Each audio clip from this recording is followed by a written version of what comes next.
विद्यार्थियों, आज अपनी प्रश्नावली है 1.2। 1.1 क्लियर हो गई है। पीछे वाले पार्ट में आप देख सकते हैं 1.1 तक। आज है 1.2। प्रश्न है, नीचे दिए गए कथन सत्य है या असत्य, कारण के साथ अपने उत्तर दीजिए। देखो पहला प्रश्न क्या है, प्रत्येक अपरिमेय संख्या एक वास्तविक संख्या होती है।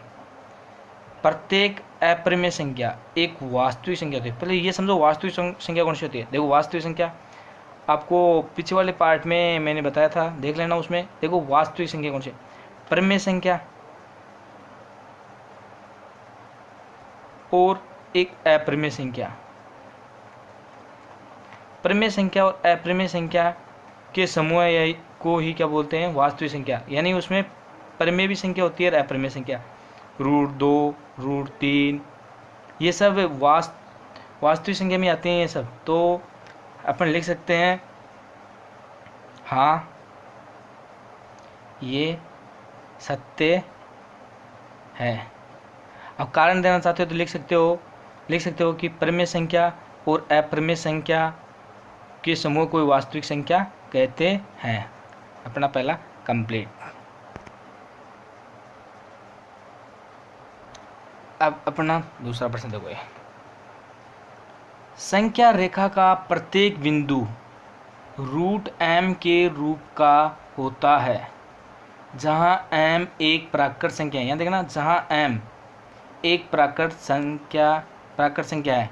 हमें कथन सत्य असत्य बताना है। देखो पहले आपको कुछ रफली कार्य बता देता हूँ। ये मान लो यहाँ 0, 1, 2, 3, 4। देखो संख्या रेखा का प्रत्येक बिंदु, ये संख्या रेखा के प्रत्येक बिंदु है कि 0, 1, 2, 3, इधर -2। ये संख्या रेखा पर बिंदु √m के रूप का, यानी वर्गमूल के रूप का होता है। क्या मान लो √1 यानी वर्गमूल 1 का कितना होता है, 1। इसका कितना होता है 4 का कितना होगा 2, 9 का 3, 16 का 4। इसमें केवल m क्या है, प्राकृत संख्या है। ये प्राकृत संख्या ही है ना, लेकिन 0 का भी होगा। फिर इधर माइनस क्या आ जाएगा, जैसे माइनस का एक माइनस के आ जाएंगे, इधर माइनस के स्टार्ट हो जाएंगे। तो क्या माइनस वाले प्राकृत संख्या होती है? ये नहीं होती है, माइनस वाले प्राकृत संख्या नहीं होती है। अब अपन लिख सकते हैं, यहाँ इसका उत्तर लिखेंगे कि ये कथन असत्य है। असत्य है। ये कथन क्या है, असत्य है। क्योंकि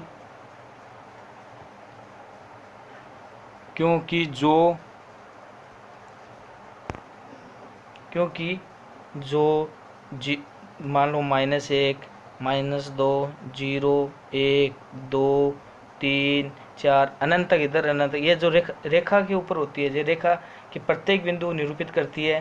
लेकिन ये प्राकृत संख्या नहीं है ना, ये प्राकृत संख्या नहीं है। तो अपन लिख सकते हैं कि किसी प्राकृत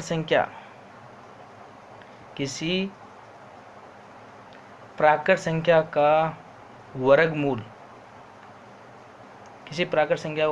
नहीं हो सकता।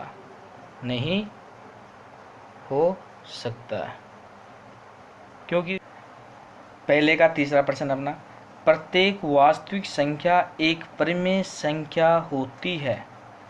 क्या बोल रहा है, प्रत्येक वास्तविक संख्या, यानी प्रत्येक वास्तविक संख्या वो एक अपरिमेय संख्या होती है। वास्तविक जैसे परिमेय संख्या अपरिमेय संख्या कौन सी होती है, √3, √2 भी मान लो, √5, √6, ये सभी अपरिमेय संख्या होती है। क्या ये सभी वास्तविक संख्या होती है? नहीं। क्यों? क्योंकि वास्तविक संख्या के अंदर अपनी परिमेय संख्या भी आती है। परिमेय संख्या आती है जैसे √4 है, 4 का कितना होते हैं 2, ये 2 के नीचे 1 लगा दे तो ये परिमेय संख्या हो गई। लेकिन प्रत्येक नहीं है ना, तो यहाँ लिख सकते हैं ये कथन असत्य है। ये कथन असत्य है क्योंकि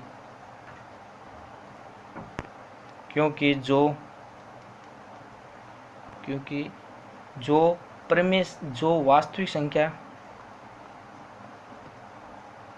वास्तविक संख्या परिमेय संख्या अपरिमेय संख्या होगी वह अपरिमेय संख्या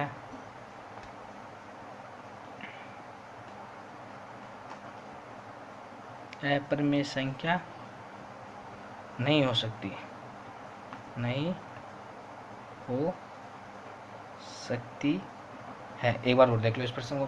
क्या बोला? प्रत्येक वास्तविक संख्या एक परिमेय संख्या होती है। आपको पता है वास्तविक संख्या में परिमेय और अपरिमेय होता है, लेकिन ये कह रहा है कि प्रत्येक इस पूरी ये जो अपरिमेय संख्या ही वास्तविक संख्या होगी। ये कथन असत्य होगा, क्योंकि इसमें वास्तविक संख्या भी आ सकती है, जैसे ये √4 ये वास्तविक संख्या आ गई ना, इसलिए ये क्योंकि जो वास्तविक संख्या परिमेय संख्या होगी वह अपरिमेय संख्या नहीं होगी। 1.2 का दूसरा प्रश्न, क्या सभी धनात्मक पूर्णांकों के वर्गमूल अपरिमेय होती है क्या? अपरिमेय देखो, धनात्मक देख ले, धनात्मक संख्या कौन सी होती है? जैसे मान लो 0 से लेते हैं 1 2 3 4 5 6, इधर -1 -2 -3, ये हो गई। अब इस पर अपन लगा देंगे हम √ का अपरिमेय संख्या कर देते हैं इसको। अब इसमें क्या बोला? क्या सभी धनात्मक पूर्णांकों के वर्गमूल, धनात्मक वर्गमूल है ये सब, अपरिमेय होते हैं क्या? ये भी अपरिमेय संख्या है, ये भी अपरिमेय संख्या है, लेकिन ये इसका कितना होता है? 2।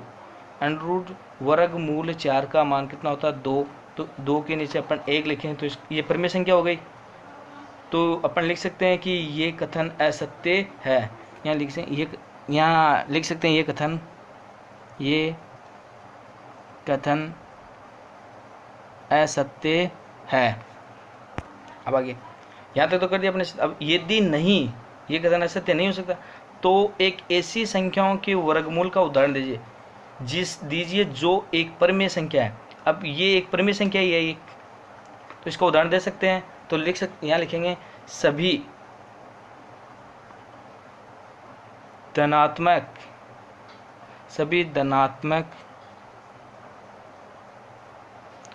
पूर्णांकों का वर्गमूल एक अपरिमेय नहीं हो सकता। एग्जाम्पल, अब उदाहरण परिमेय संख्या का देते हैं। √4 √9, ये धनात्मक पूर्णांक संख्या ही है, धनात्मक पूर्णांक। तो धनात्मक पूर्णांक का तो इसका ये 2 हो गए, इसके कितने हो गए? 3। अब ये एक परिमेय संख्या ही है और ये अपने एग्जाम्पल हो गया। अगले वीडियो में पढ़ेंगे 3 का क्वेश्चन और आगे एक्सरसाइज करवाएंगे। धन्यवाद।